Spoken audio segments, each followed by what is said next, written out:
The blizzard howled outside, coating the mountains in white silence. Kevin sat by the fire in his log cabin, his loyal dog Grank at his feet, when a loud pounding shook the door. Grank leapt up with a low, threatening growl. Kevin opened the door to find Karen Dunkirk, the HOA president, bundled in a fur coat, her expression sharp and commanding. Behind her, headlights cut through the snow, and a group of bundled figures waited.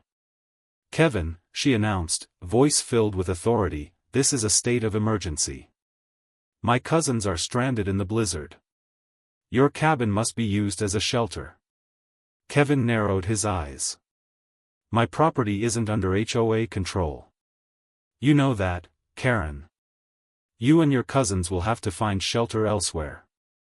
Karen's face hardened. "All properties in this community are designated emergency shelters. You can't refuse.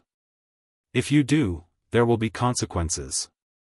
Kevin's patience wore thin. "Not tonight. Not ever. This is my land, and I won't have it taken over."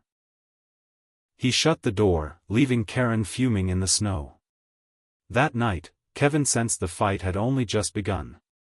By morning, the blizzard thickened, and so did the tension. Kevin noticed strange lights outside. A man stood across the road, filming his cabin, muttering that it was community shelter property. Soon after, Karen began filing false complaints with the sheriff, claiming Kevin was blocking access to residents. A few nights later, engines rumbled outside. Kevin opened his blinds to see a convoy of SUVs pulling into his driveway. Out stepped Karen and her self-appointed Safety and Aesthetics Committee. Karen raised her voice over the storm, "This is an official HOA inspection. We're here to verify your cabin meets emergency shelter standards." Kevin stepped outside with a flashlight in one hand and a rolled-up county plat map in the other. "You're trespassing. This map proves my cabin lies outside HOA jurisdiction. You have no authority here." The group exchanged uneasy glances. Karen crossed her arms.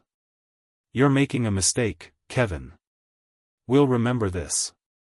Kevin pointed at the "No Trespassing" sign nailed to his fence. "Step 1 foot further, and you'll regret it." A tense standoff lingered in the icy wind. Finally, Karen barked for her group to leave. Their retreating headlights vanished into the storm, but Kevin knew they would return, with more dangerous tactics. The storm raged for days.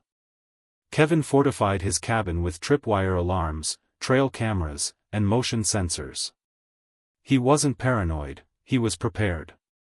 One afternoon, he discovered sled tracks leading straight to his propane tank. The regulator looked tampered with, as if someone had tried to sabotage his heat supply. On his CB radio, a distorted voice demanded, "Open your cabin, Kevin. Emergency order."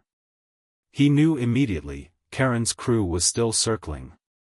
That night, the proof arrived. At 2 a.m., Kevin's alarm tripped. Grank barked furiously as two hooded men crept toward the window with crowbars. Kevin quietly activated his cameras and started recording. One intruder pried at the frame, muttering, "Hurry, before he notices." Kevin flipped on the floodlight, shotgun in hand. "You picked the wrong cabin," he shouted. The men froze, eyes wide, then fled into the storm. But Kevin had their faces, clear footage showing Karen's nephew and cousin. He called 911, reporting the attempted break-in. The dispatcher promised deputies, but weather delays meant no one could reach him. For now, Kevin was alone in the siege. The next morning, Karen raised the stakes. She filed another false police report, this time claiming Kevin was hiding a child inside the cabin in danger. Deputies called to verify the accusation. Kevin realized Karen was trying to weaponize law enforcement to force entry. Then came the sound of heavy machinery. A snowplow cleared Kevin's driveway, escorted by Karen and several cars. Behind them trailed deputies. Karen strutted up, shouting, "We're conducting a welfare check. There's a child at risk." Kevin stayed calm, but his heart pounded. He opened his laptop and hit Go Live. His story streamed to the internet in real time. Viewers flooded in, watching as deputies stood between him and Karen. One officer announced, "This is a knock and talk only. We have no warrant."